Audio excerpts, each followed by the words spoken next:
Man and animal, animal and man. They share this planet. Their relationship is a complex one. This has been an immutable fact since the beginning of mankind. It continues to be true today. Man often sees animals through the prism of human emotions and behavior and fails to comprehend the subtleties and complexities of animal behavior. Under increasing attack are the venues through which people experience animals other than conventional household pets in a positive environment. These are the nation's zoos, fairs, and circuses.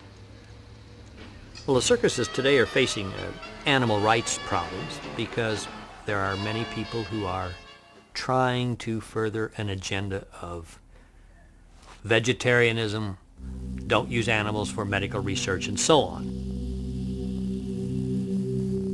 And the circus being a very visible target, also being the outsiders in a community, a lot of these animal rights groups have targeted circuses. What fairs do really, they provide an educational opportunity that's important, and it teaches the public respect for animals, and I think they also have an opportunity to learn about care as well as the importance of all kinds of animals, whether they're performing elephants or they're dairy cattle being shown by 4-H youngsters. And that's the whole fair experience throughout America's history. For us, the circus is not just a business. It's our life, it's our whole being. And we feel that it's one of the most important entertainment experiences that American children can be exposed to. And through that exposure, they become caring, concerned adults about what happens to animals, not just in the circus, but worldwide. If you're just a few feet from an elephant, you can gain appreciation that you would not have otherwise had. I've seen animals out in the wild, and it can be very sad. It can be a very sad life. When we see things often enough, they just become right. And people start to think about a dog on a leash, think nothing of it.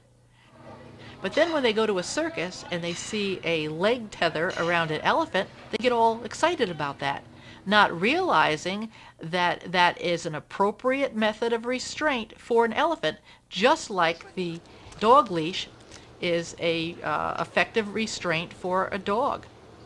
And it gets so aggravating when you have people standing out there that hasn't even seen them to say that they're abused and they're mistreated. They should come back, and we always would say, hey, come back and look at the animal. At least come back and look at the animals on the show that you're protesting before you make claims like that.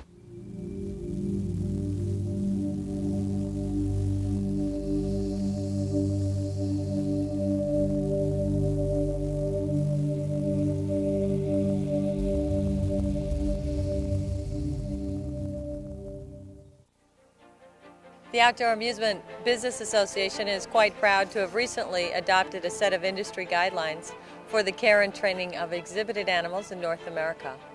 These standards were created with over 200 years of practice and experience by our members, and we are quite proud to now have a guideline that exceeds the federal regulations.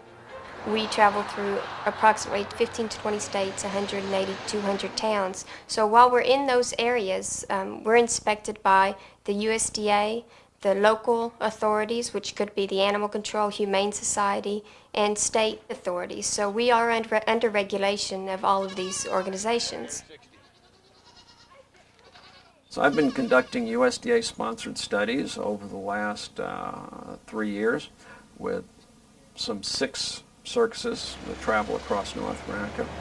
And we found that the environment for their elephants and tigers is fine. Actually, the animals thrive in the circus environment, the stimulation and the care they get. When we bring a baby elephant into the world, we realize that we have committed ourselves to caring for this animal as long as we live, as long as my children live, because an elephant lives up into their 60s, 70s, 80s if they're well cared for.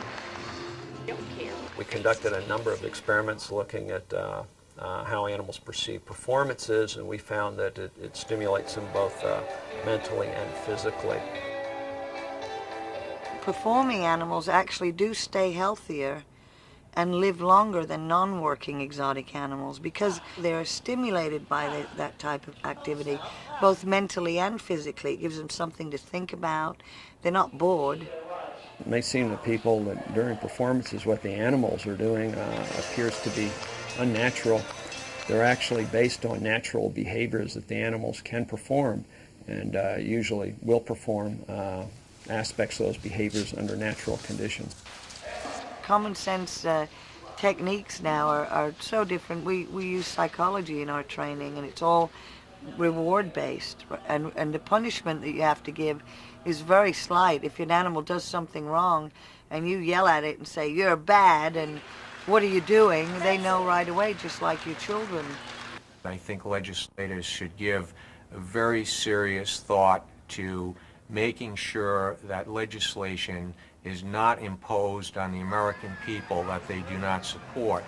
Sometimes it's very easy to be misled by a small group of special interest people, but it's clear from our industry, which is a very large one throughout the country, and as well as the attendance at circuses throughout the country, that the American people do support the care of all animals, but they do not support agendas that would take animals out of our daily lives.